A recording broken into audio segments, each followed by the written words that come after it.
Guys, Anthony Michael with Texas Chainsaw Restorations.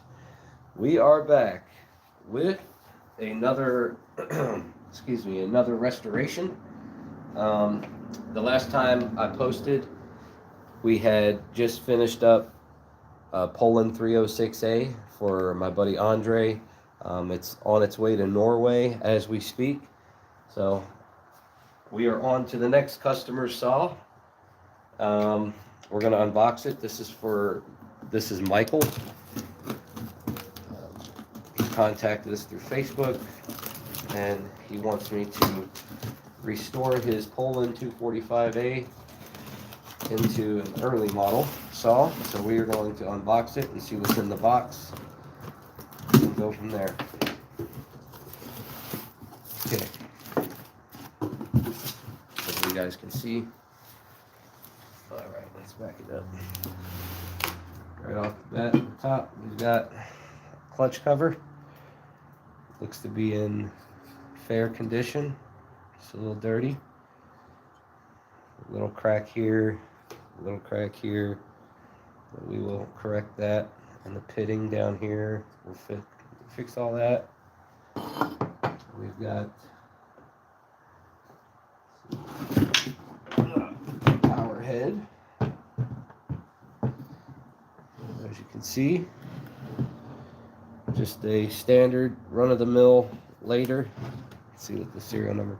It's number 6, 245A. Serial number is 687312.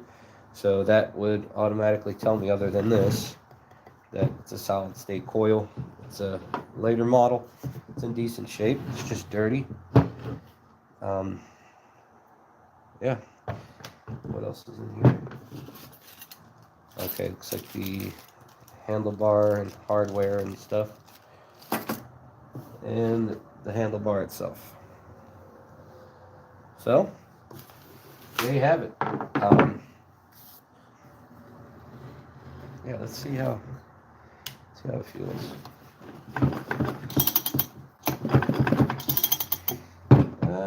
Compression's a little on the lower side, I think.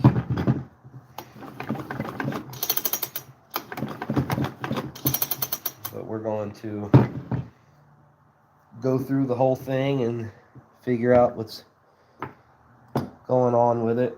We're going to get it running again, but I want you guys to get a good look at it. Get a good look at how dirty. I mean, other than the dirt, you guys, this saw is actually in pretty good shape. I can see there's a good bit of corrosion on the bottom. We'll sand all that out, smooth it all flat again. Yeah, this is going to be a fun project here. Now, I believe Michael has the proper muffler for this saw. This obviously is a 1-bolt style. That's what was on these saws. But he does want it to be restored into an early model, which is going to require us to change the muffler. But I actually don't know if I have an extra 2-bolt, but I think Michael has one.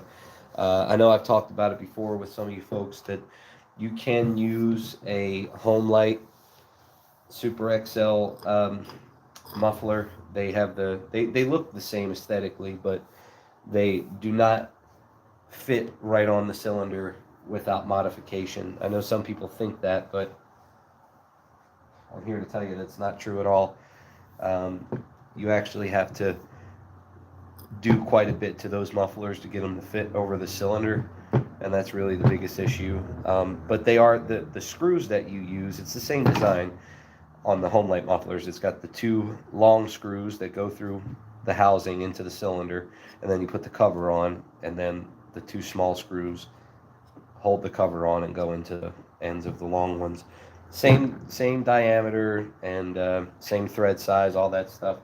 It's just the placement of the holes and the housing itself is shaped to fit over a Homelite cylinder, and these are shaped to fit over the Polands.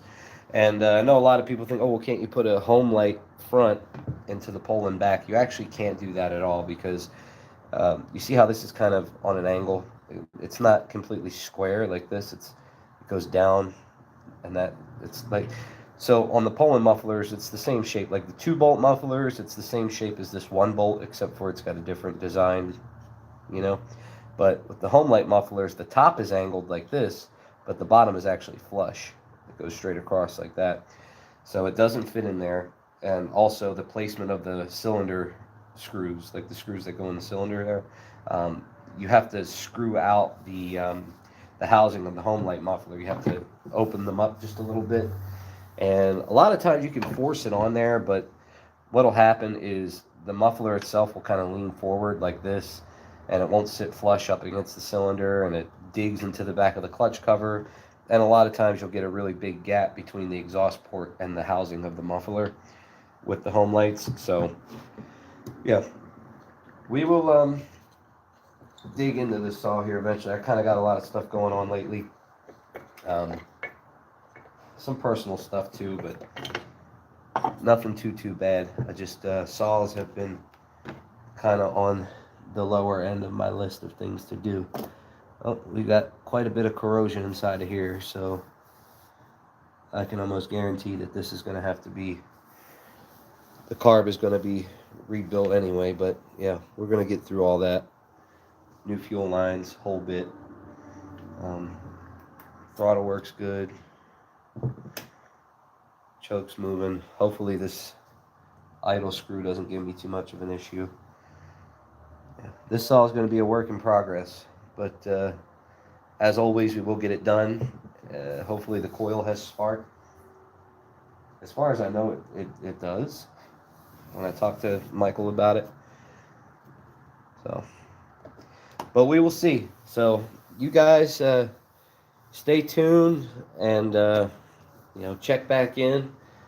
I'll try to, next time I dig into this saw, once we're gonna run diagnostics on it. Basically, I think the first thing I'll do is I'll check it for spark, and then if it sparks, I'm going to maybe put gas in the tank and see if it'll run off the tank. Just want to make sure that the fuel line is attached. But if not, I'll pour some gas down the carb and we'll see if I can get it to start and go from there. Then the entire thing will be stripped completely apart. Take it all the way down to the cylinder and piston, guys, just like always, and go from there. And I promise you, this thing right here, it's got a lot of years on it, a lot of hours, a lot of corrosion, a lot of dirt and all that. I will have this thing looking like a brand new Poland 245A early model in farm yellow. So stay tuned. Thanks for watching, everybody.